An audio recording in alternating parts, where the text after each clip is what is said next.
अस्सलाम वालेकुम, मैं सूफिया मलिक और आप देख रहे हैं PKR न्यूज़। सबसे पहले चकवाल के मदरसा में बच्चों से ज्यादती का वाकया। वजीर आला पंजाब मोहसिन नकवी चकवाल पहुंच गए। Inspector general Punjab police doctor Usman Anwar भी उनके हमरा थे।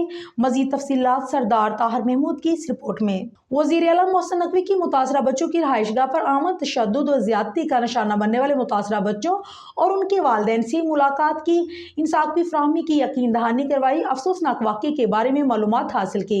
इंतहाई अफसोसनाक वाक़या है, जिम्मेदारान कानून के मुताबिक सजा से नहीं बच सकेंगे।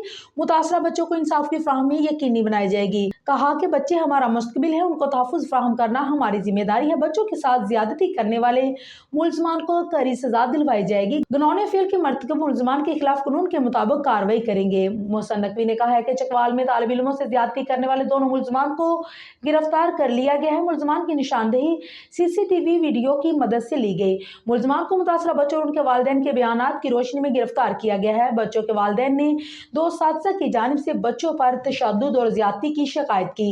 मुतासरा बच्चों के बयानात रिकॉर्ड किए। चंद बच्चों के जिस्मों पर तशद्दुद के निशानात भी मौजूद थे। Inspector general police doctor Usman Anwar, RPO Rawalpindi, commissioner Rawalpindi, DPO Chakwal और डिप्टी कमिश्नर चकवाल भी उस मौका पर मौजूद थे।